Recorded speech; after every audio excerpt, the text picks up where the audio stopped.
नमस्ते श्री विद्या जी।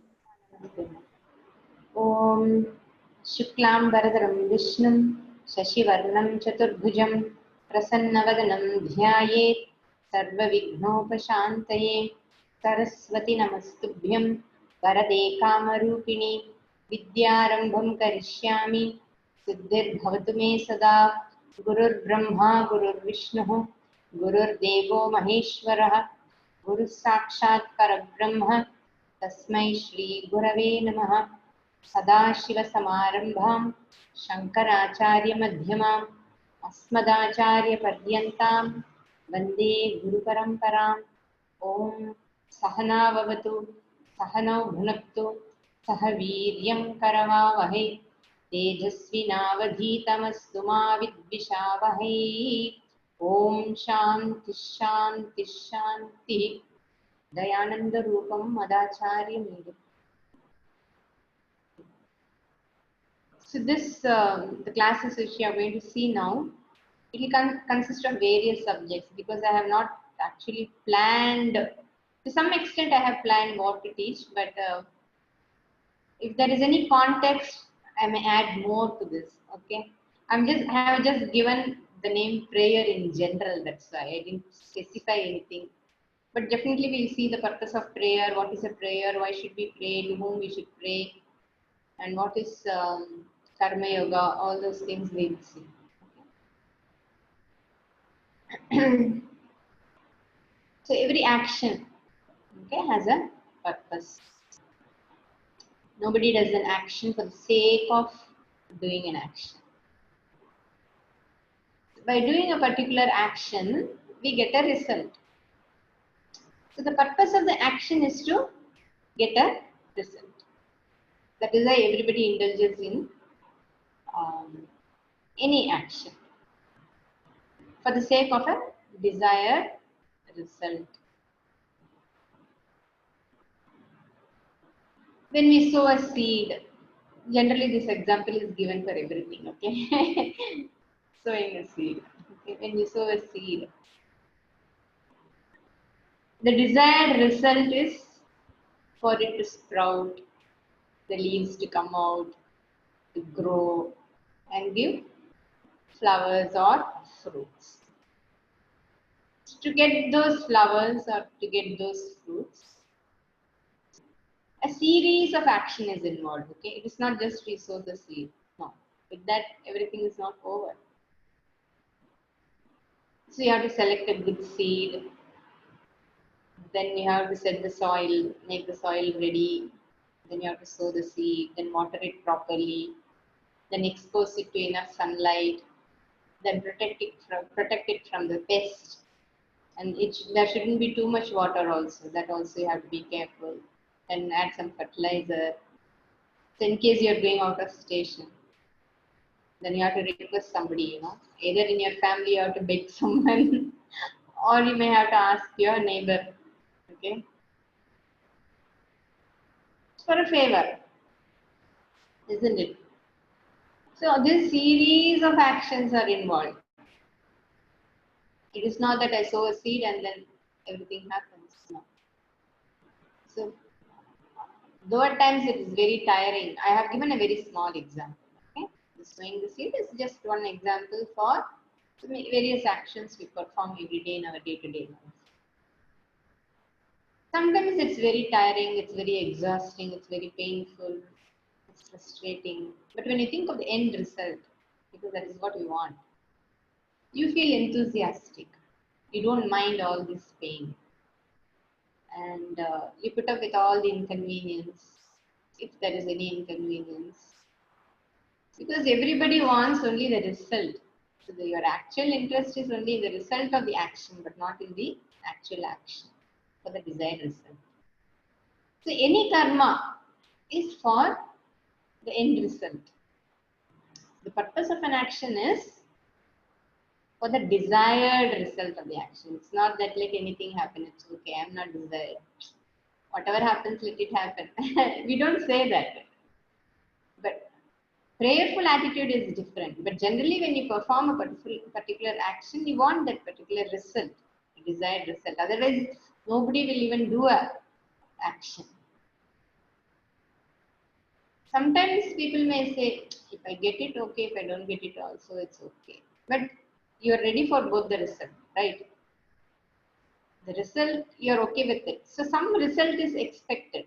Without expecting anything, nobody does any karma. That is the point. So this talking is a karma, eating is a karma, sleeping is a karma, meditating is a karma, cleaning, bathing, washing, going to the office, whatever you do, swimming, cooking, everything. Everything is a karma. Driving, playing, anything. There is nothing that is not called a karma and action. So whole life, a person's whole life is filled with karma only. Series of various karmas. Even though you say I'm doing this, I'm going to college so that I will get a degree. It's over in one sentence. But then before joining the college and in the and after joining the college, you know how many series of actions are involved, isn't it? Everything put together only is one's life. And all this karma, various karmas, even in between whatever you do, no?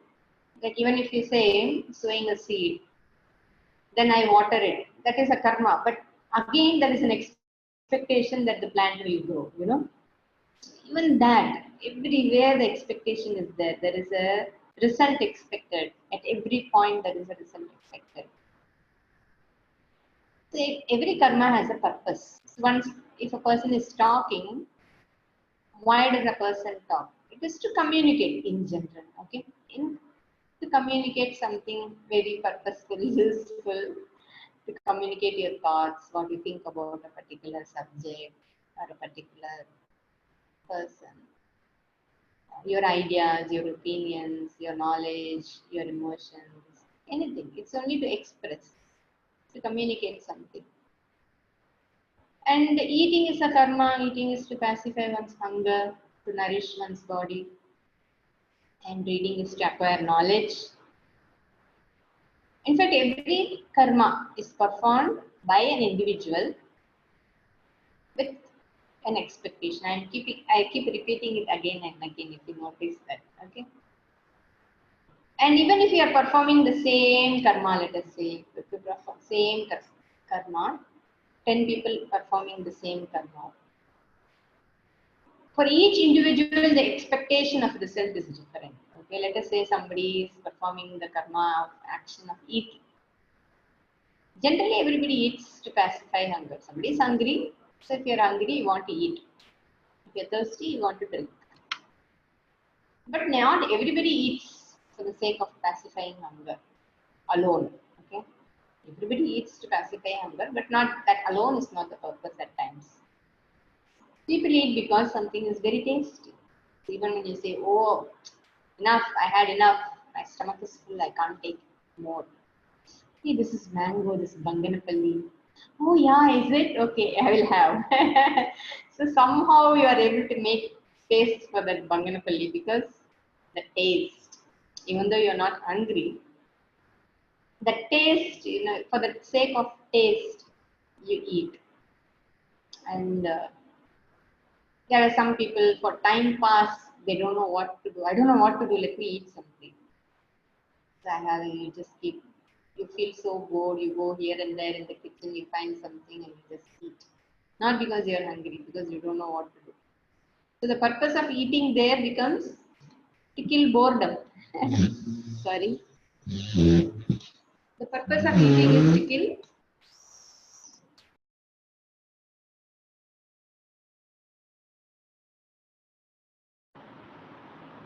So to time pass. For some people, it is time pass. I think there was a snack, you know, called time pass.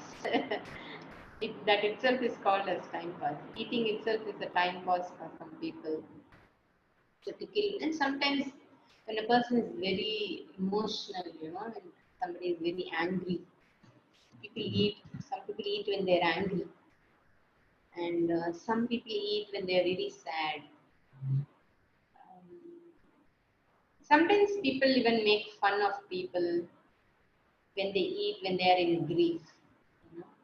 How can she eat? How can he eat when such a thing has happened in the family? See how peacefully he's eating. People tease, right? People criticize. But then for some people, they have to eat. And maybe it's a way of swallowing the grief. We don't know. Some people eat when there is grief. Some people eat when they are really very sad. Something has happened. They don't know how to handle it.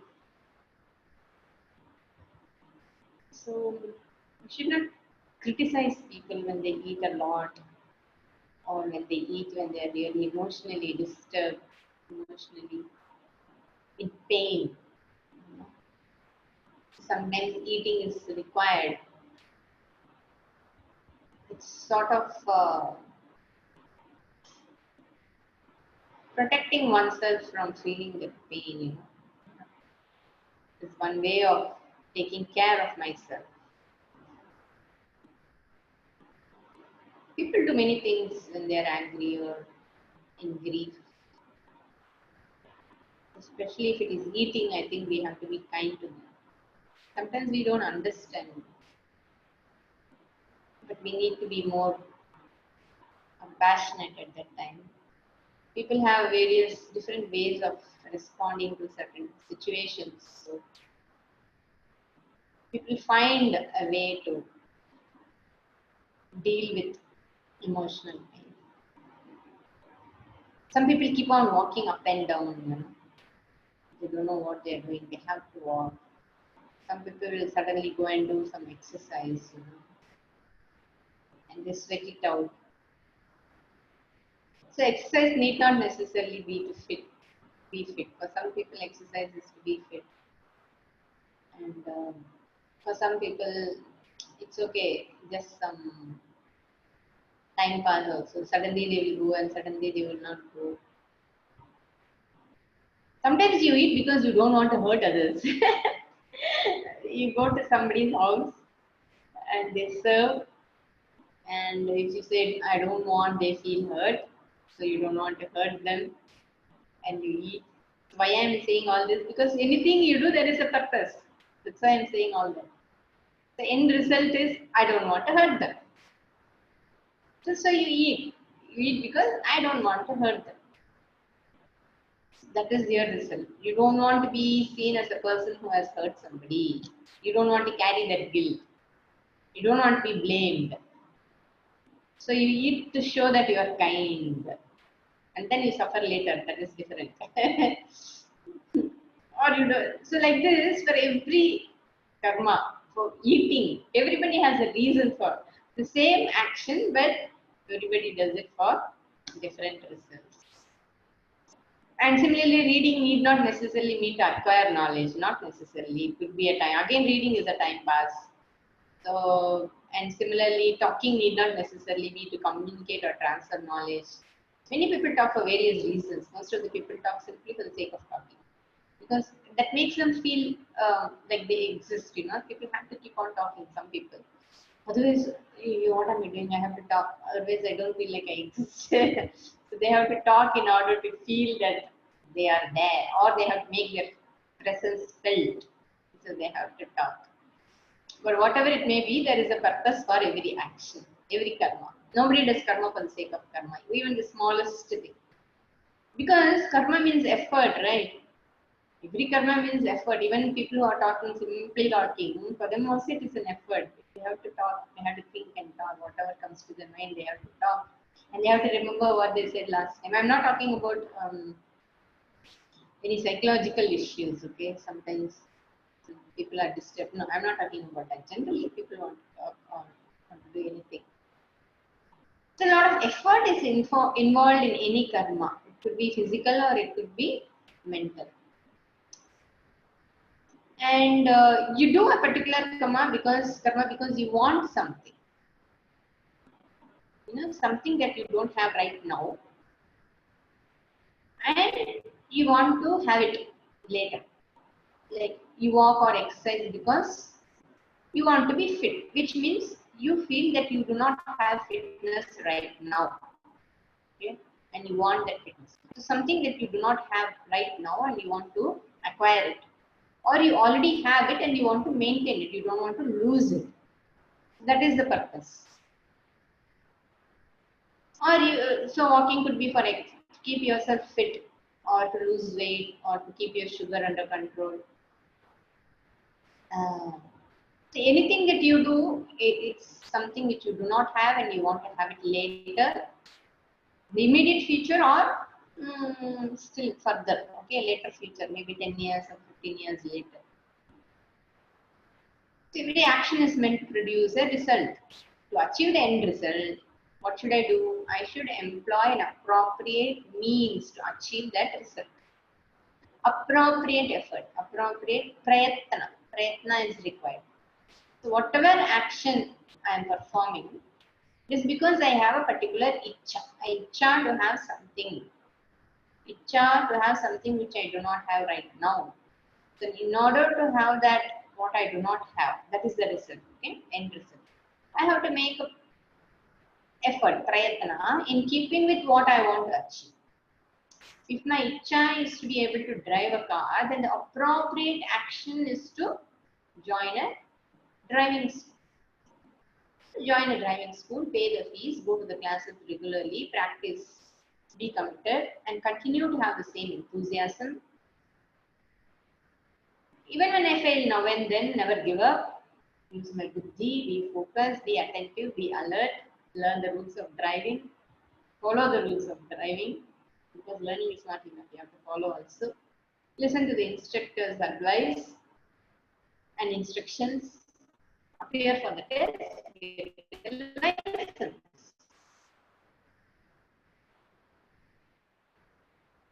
So much, this is the appropriate effort. In between there may be many, okay, that learn driving like that. No, that won't help on the road. If my ichcha has to be fit and healthy, then my action should be in keeping with the end result. I have to avoid junk food, I have to eat healthy food, do exercise, stop eating in between snacks, be consistent in the exercise and be consistent in my diet, following the diet. I cannot sit and meditate and visualize myself being slim and trim and, that's not going to help. So the prayatna has to be appropriate in keeping with my ichcha, the end result I want. And it's not enough if I have ichcha, I also need to have the required knowledge, the knowledge that I need to achieve the means. And so I need, ichcha alone is not sufficient, prayatnam has to be there, and the jnanam, that is, I need to have the enough data collection is there. When you, suppose you are taking up a job, it's not easy, you have to make a lot of inquiries, all those things are there. So ichcha, jnanam and kriya. So between this ichcha and that is desire and accomplishment of ichcha, there are many variables, over which I have no control. So let us take this example of going to the driving school. The instructor did not turn up. You went to, you determined, I have to go. I'm going to finish in 15 days. Very enthusiastic, you start and you go. Then the instructor did not turn up. Or you wanted to start, you didn't get an auto to go. If you knew the driving, you would have taken the car. Or somebody who was going to drop you had some other work. Or you had another important commitment and you could not go to the driving school, or you fell sick, or it rained, or there is a lockdown. Finish, everything is over. Whole project ends and there is lockdown. So there's so many things, in between for which you have no control. N number of factors for which you have no control at all, absolutely no control. Even for the known factors, let us say, like suppose you say, okay, somebody is not won't be able to drop you, then you will have a backup, If he is not able to, then will you please drop me in your car? So you can have some backups. But in spite of you being prepared and have made alternative arrangements, still things don't go the way you want it to go, isn't it? It doesn't happen all the time.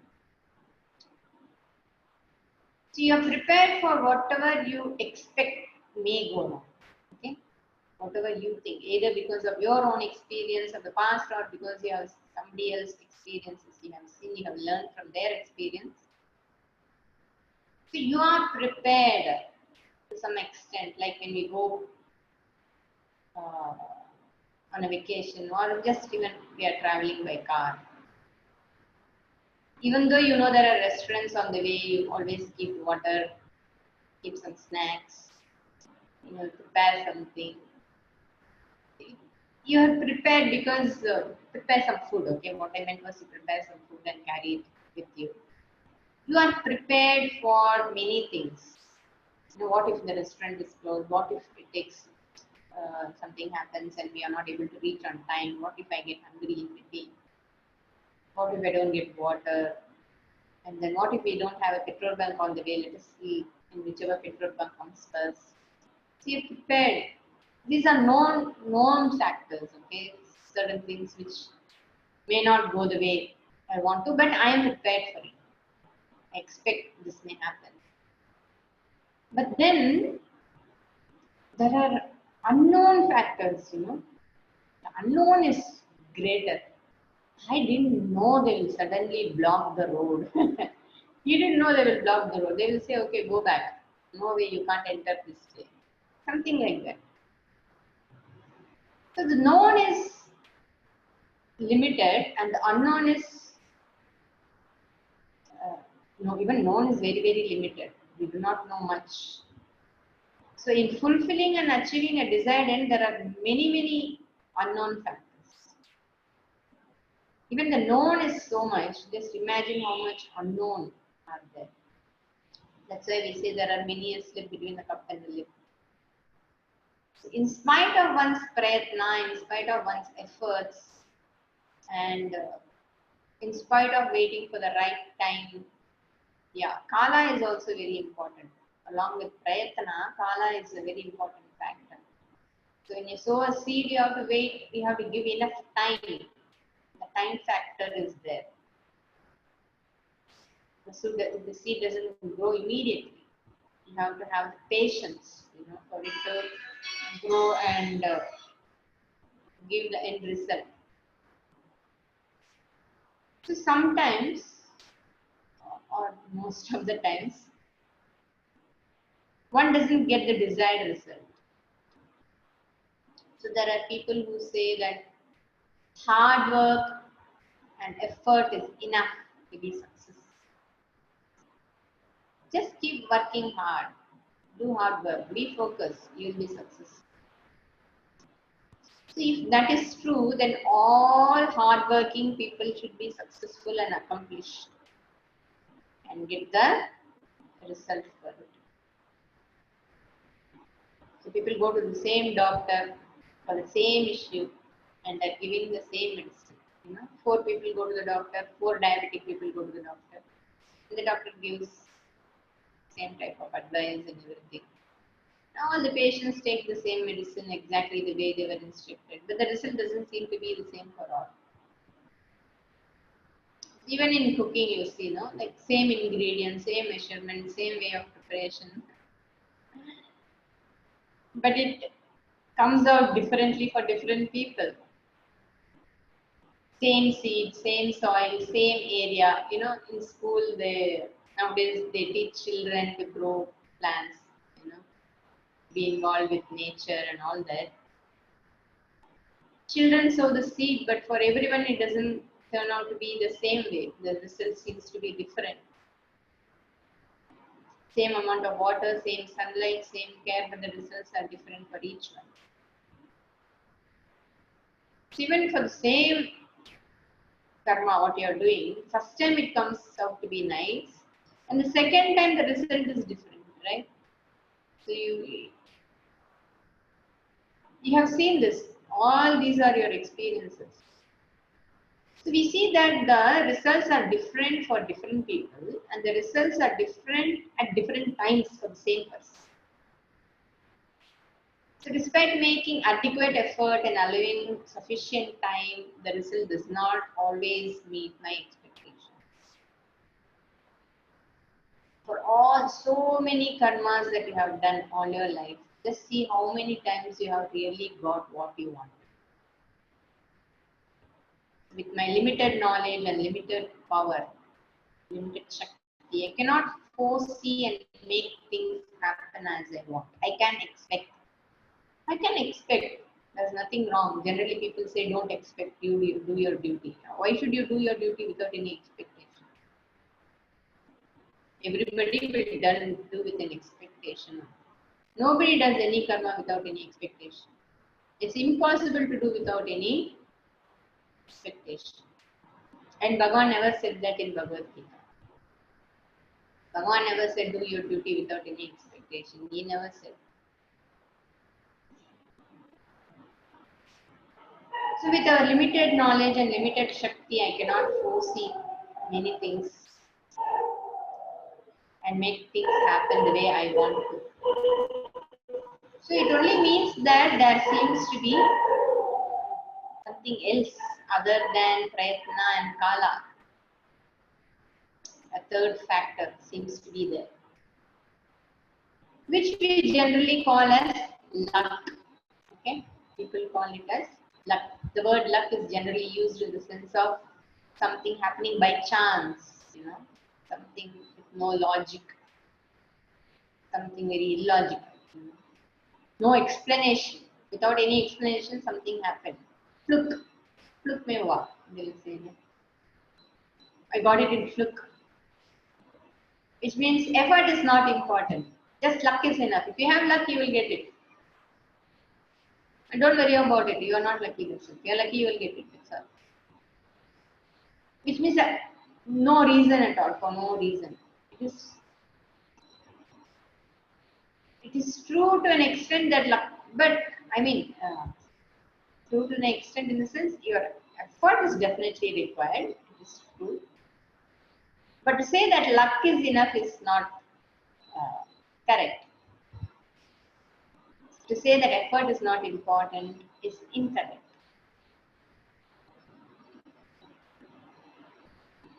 Does luck mean that something is happening without any reason?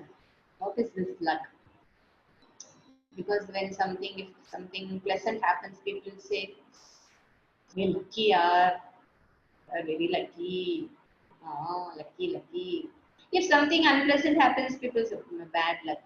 It's always unlucky. You're really unlucky. In fact, this usage of luck and unluck is from the West. In our Bharata Desha, in our Sanatana Dharma, we will never say luck and unluck. For that, we have a word called adrishtam. Adrishtam is a word, something which is used commonly in South India, in Tamil Nadu. I do not know whether you use these words in other parts of the country. Adrishtam.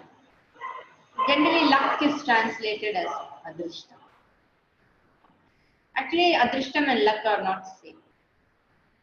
They don't have the same meaning. They don't mean the same way. Adrishtam cannot be translated as luck because adrishtam means it has some reason, there is some logic, but luck means it has no logic. So it is not an equivalent English translation, the word luck. Then what is adrishtam?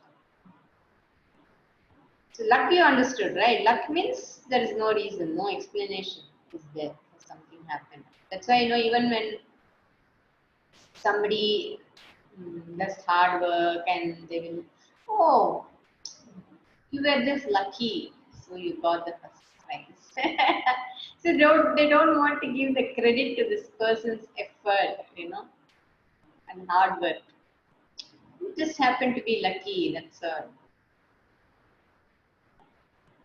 You don't have to be so mean to other people, to the other person. If somebody really won, you can appreciate. You should have the heart to appreciate that person. Some people don't have the heart to appreciate. They don't want to acknowledge that person deserves. So, you're lucky means Yeah, actually, you don't deserve, but you got it anyway. that's that's a nice way of saying that you don't deserve it. Or it's a very mean way of saying that you don't deserve it, whichever way. So, what is this adrishta? So, understand, you have to understand what adrishta means. So, in the Srishti, it needs a long explanation. Okay. So, in this Srishti, in this Jagat, there are Stavara, Jangama, and Manushya. Stavara means it comes from the dhatu sta. Sta means to stay in one place. Hmm? That which doesn't move is always in one place. It cannot move. It's not that it doesn't move by its own will, but it cannot move at all. Its nature is to be in one place. Like plants and trees, grass, they are rooted in one place, we say. No? Generally, when we get stuck, we say, I'm rooted. I'm rooted here, I can't move. Creepers are also, we can say, because they are rooted in one place, but they look for support. There are stavaras. Anyway, the creeper has a fixed place. So plants and trees don't go about moving everywhere. So you grow up in a particular place. There was a tree. You come back after 50 years, the tree will be still there unless somebody cut it down. The tree will still be there. It doesn't say, okay, she left the place. I feel bored without you. I feel depressed. So let me also move away. See, the plant doesn't. The tree doesn't go away. The tree stays there. And we also feel good, no, when you go back and the trees, oh, the same tree. Yeah, as though you feel as though the tree has been waiting for you. It didn't leave you. Some feeling is there when you see the tree here, where you grew up and all that. Anyway, so this tree, the stavara, it's always there. It doesn't move, doesn't go anywhere. Then comes Jangama. Jangama comes from the dhatu gam. Gam means to move, gamanam. So all that that moves, like birds and animals, fish, crocodile, mosquitoes, bed bugs. I think nowadays no bed bugs. Most of them. Spiders, lizard, everything. They all move. The fastest moving is cockroach and rats. So they all move. Jangama. And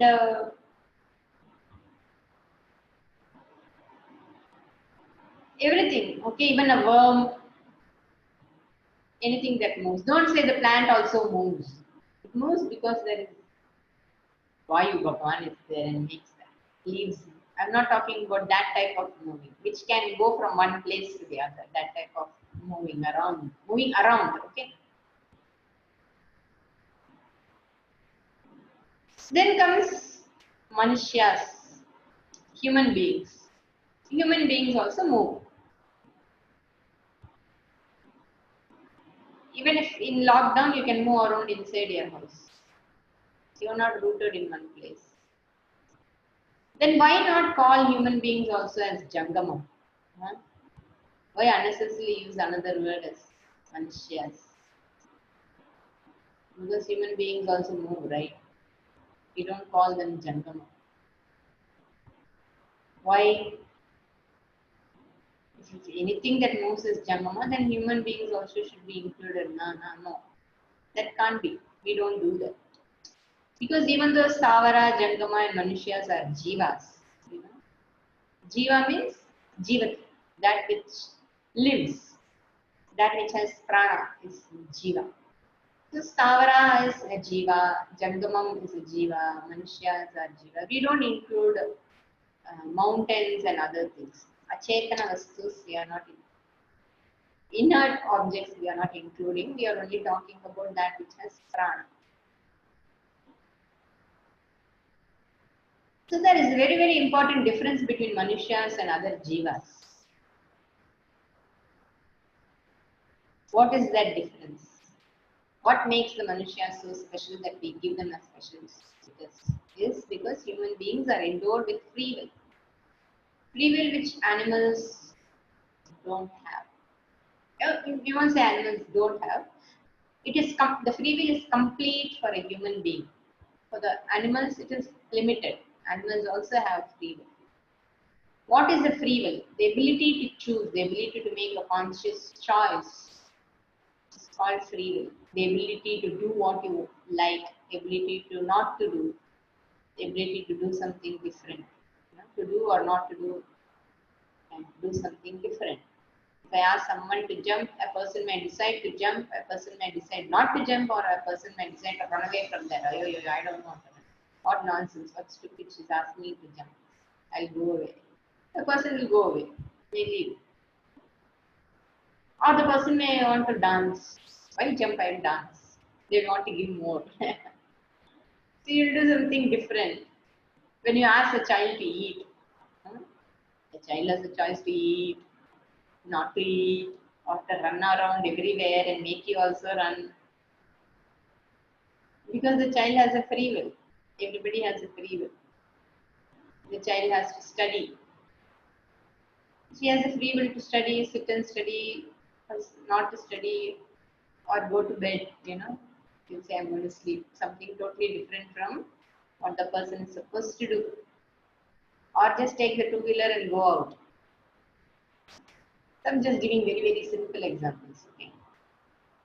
So if you are going out to eat South Indian, North Indian, continental, choice is there.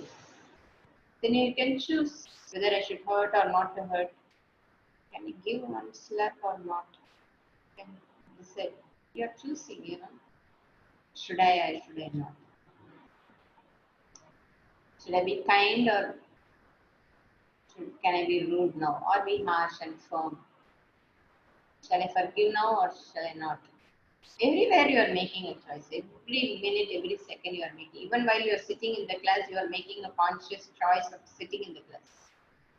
You are making a choice. So a person can choose to kill or choose not to kill. It's a choice. Everybody has a choice. So this is a free will throughout our life. Every second you are sitting, every second you are listening, you are making a choice. It's a choice. Okay, another minute I will listen, another minute I will listen. It's a choice. Even though you are not making it consciously, you are making the choice to be there. So even when I'm speaking, I'm making a conscious choice to continue with the class. Sometimes you choose to attend, you choose not to attend. Sometimes you make a priorities will be there. If you have something very important to do, then you have to attend to something very important. You're not able to attend the class, then you make a choice. Okay, I will do what I need to be done that is very important than attending this class because somebody really needs my help. You do that. Then you listen to the recording. So every time you're making choices, whole life is choice. This is free will. A human being has this free will. And since the animals also have free will in the sense their free will is within that programmed way. They are programmed to behave in a particular way, and within that they have a free will. It's like you tie a cow to the tree. Okay, you give a long rope and say, now you are free to go wherever you want. So how far can the cow go? Only up to the length of that rope, but it looks as though it is free, but within that radius, the cow is free to move around, to sit, to graze, everything. It looks as though it has the liberty to do everything, but it's all within that program only. But we are not like that. Human beings are not like that.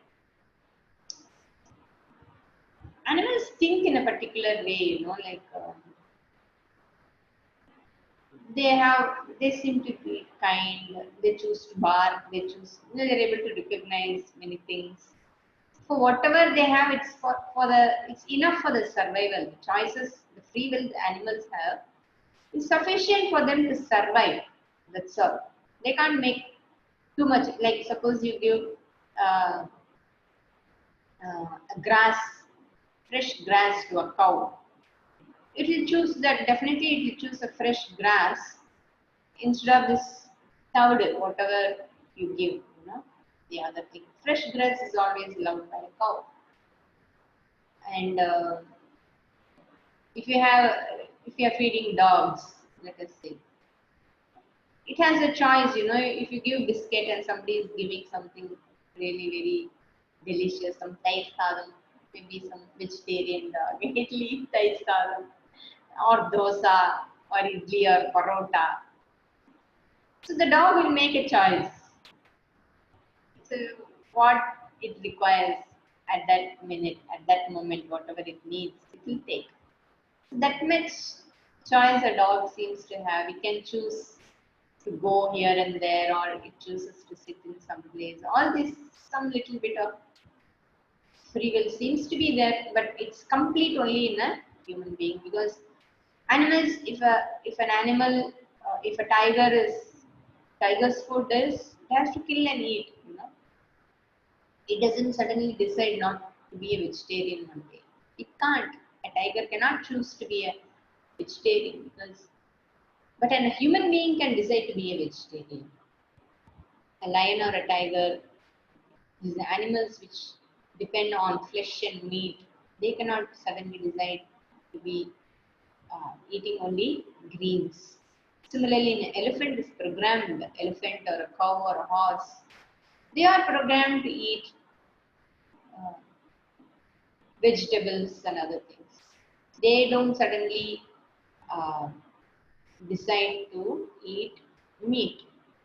So they are programmed that way. If it is hungry, it will kill. If it's hungry, it will uproot a tree and eat. That's all. It doesn't have a free will. That's what I'm saying. It doesn't make a conscious choice. So these elephants, horses, and cow and bison, they are all very strong. They are vegetarians, but they are very strong. That generally people think in order to be healthy, you need to eat meat. Not necessary. Meat is not required for a human being. There are situations where meat is allowed, but it need not be your daily food. And especially for sports person, they will say you have to eat egg, you have to eat this. Nowadays, they have made compulsory in many hospitals. Egg has been made a compulsory food. Vakram on the results. But anyway, we won't discuss on that.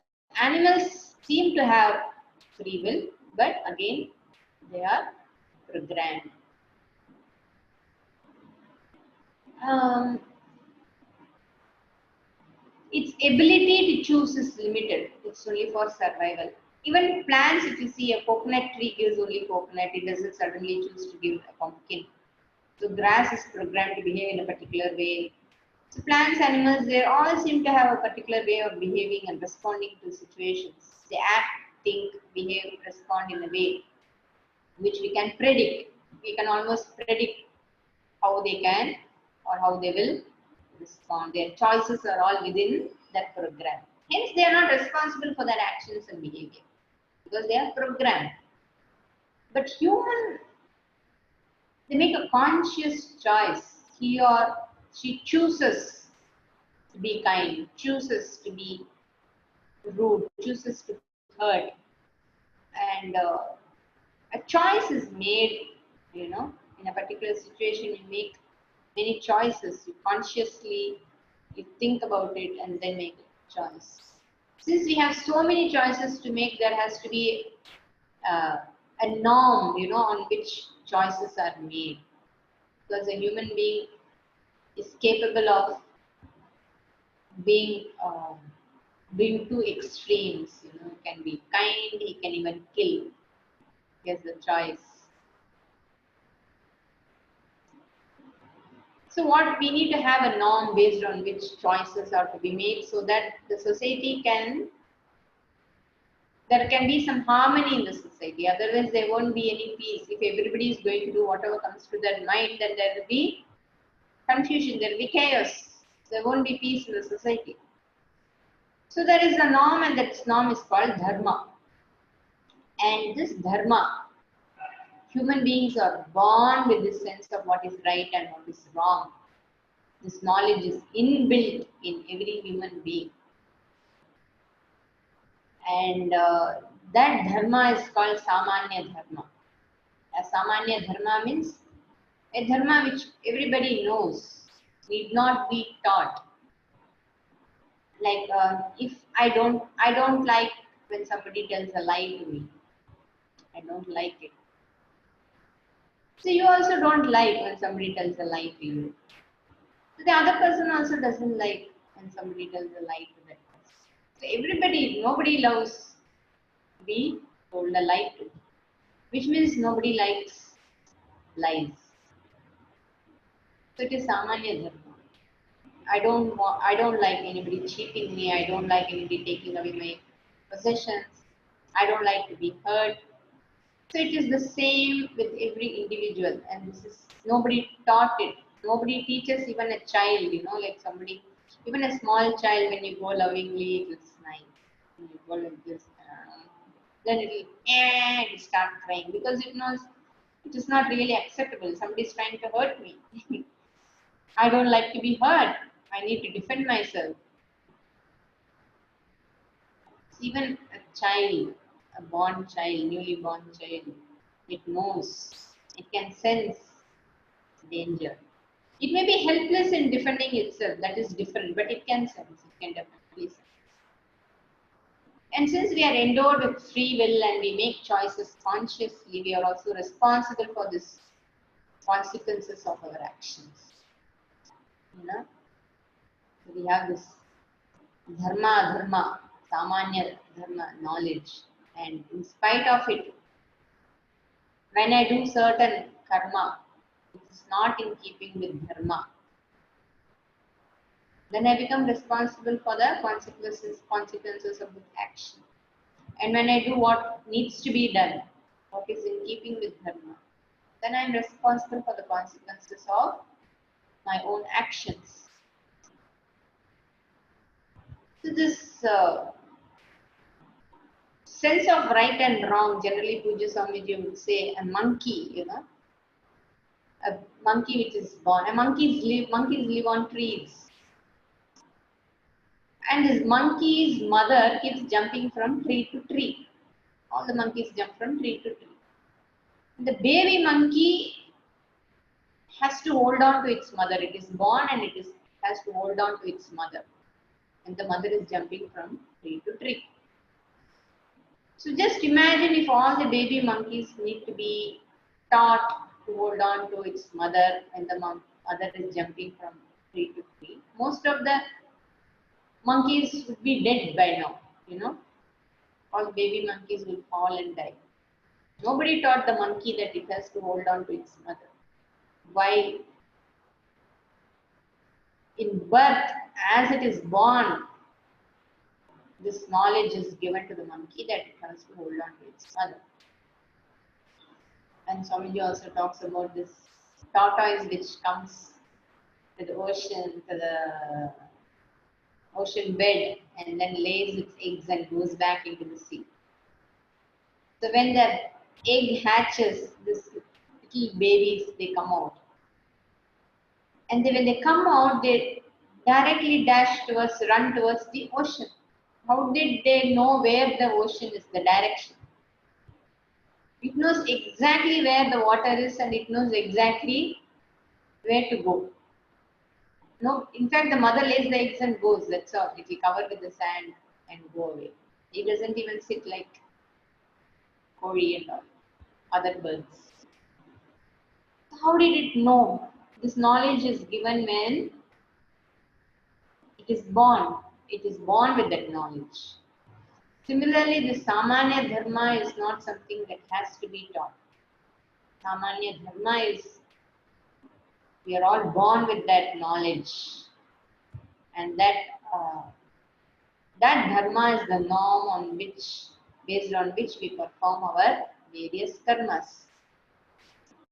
And hence we are responsible for the choices we make. Since we know that it is not correct to hurt someone and still I choose to make hurt somebody, then I am responsible for the consequences of my karma.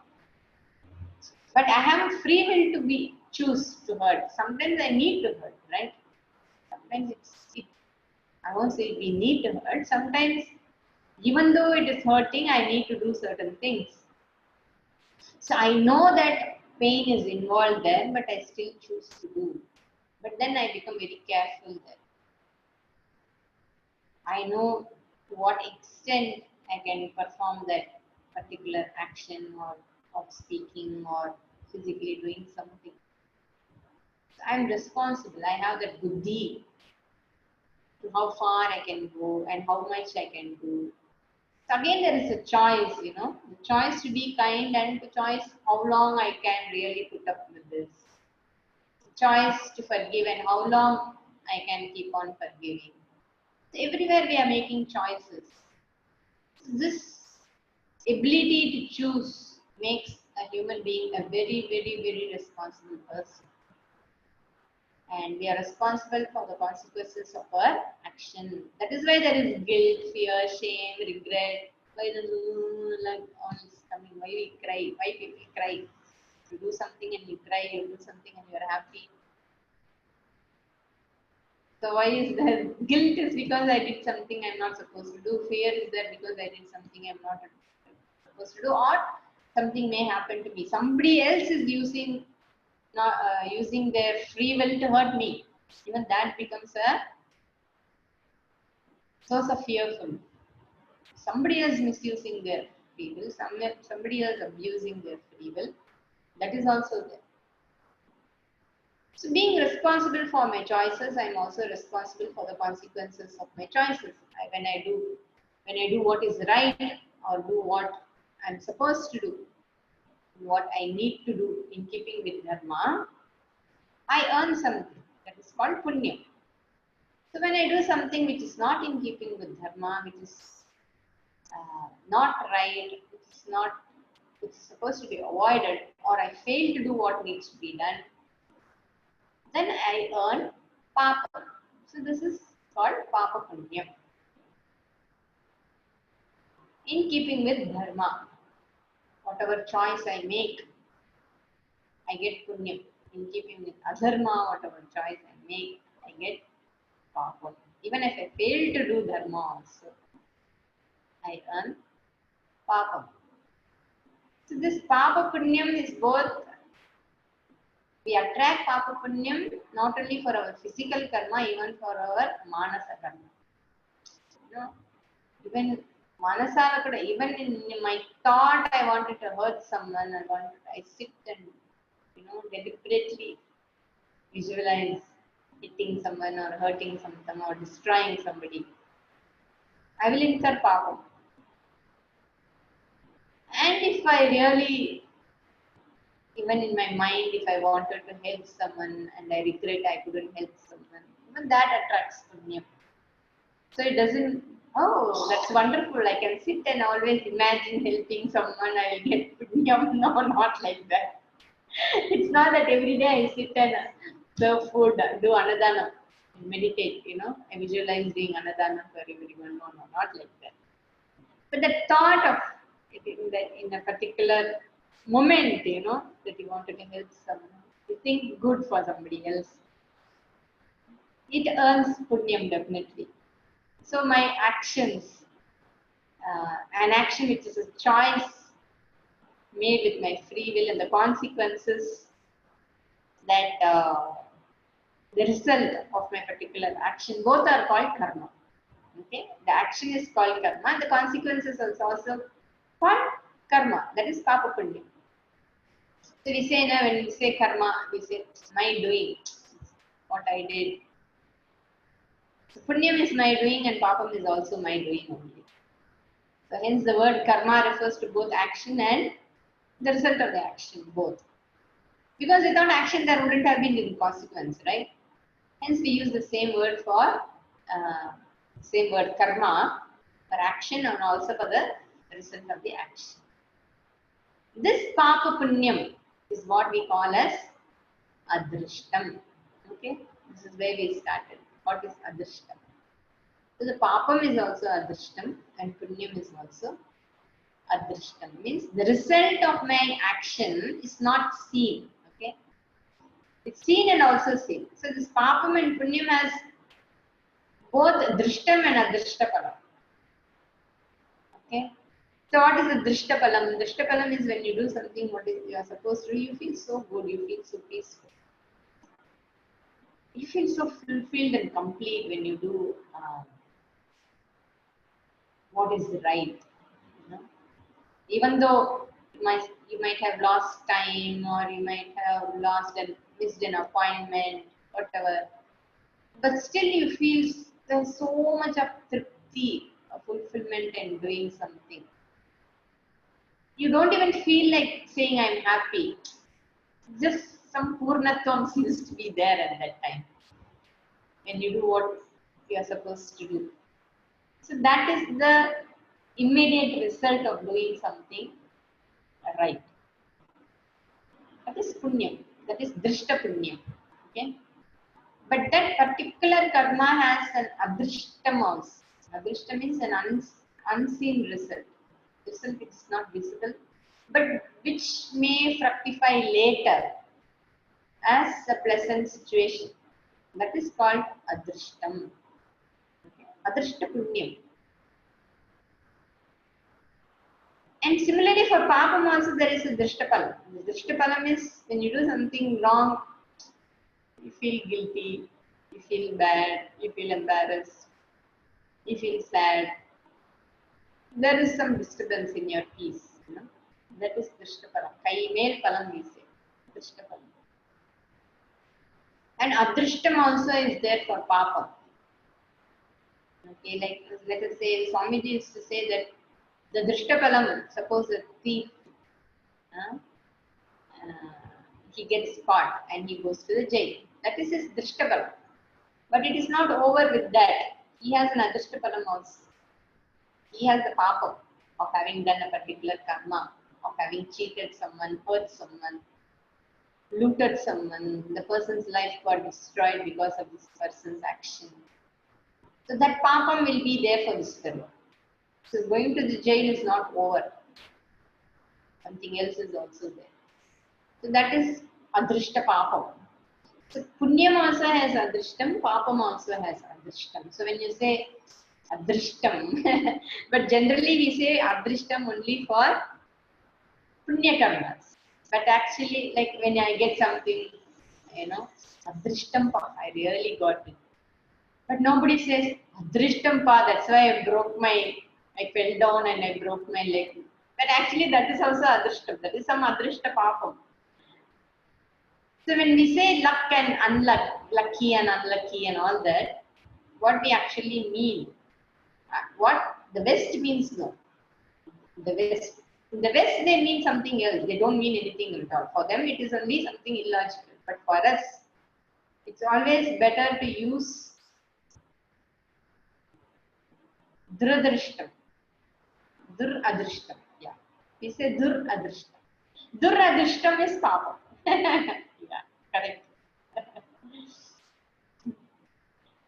So, what was I saying? So the luck and luck, unluck, lucky, unlucky, and all for the West, there is no logical reason. They just say by chance with no reason. But for us, when we say adrishtam, duradrishtam, yeah, it means something which I have earned and it has come to me. I earned something and it has been given to me. It has come to me in a different form. So I am responsible for whatever I am going through. But ma'am, I was crossing the road, but he made a mistake and he came and he hit me. What is that? We'll see all that. A lot of questions will come with reference to karma, you know. But today, one thing what we are understood in this class is every karma is done with an expectation of a result. Okay, and the result is not always the same for all of us. Why it is not always the same for all of us? Because there is something called as punya. And how this Papa Punyam is connected to why the results are not always the same. We'll continue that in the next class. Om स्वस्ति प्रजाभ्यः परिपालयन्तां न्यायेन मार्गेण महिं महिषाः गोब्राह्मणेभ्यः शुभमस्तु नित्यं लोकाः समस्ताः सुखिनो भवन्तु काले वर्षतु पर्जन्यः पृथिवी सस्यशालिनी देशोऽयं क्षोभरहितः ब्राह्मणाः सन्तु निर्भयाः सर्वे भवन्तु सुखिनः सर्वे सन्तु निरामयाः सर्वे भद्राणि पश्यन्तु मा कश्चित् दुःखभाग् भवेत् असतो मा सद्गमय तमसो मा ज्योतिर्गमय मृत्योर्मा अमृतं गमय ॐ पूर्णमदः पूर्णमिदं पूर्णात् पूर्णमुदच्यते पूर्णस्य पूर्णमादाय पूर्णमेवावशिष्यते ॐ शान्तिः शान्तिः शान्तिः हरिः ॐ श्रीगुरुभ्यो नमः हरिः ॐ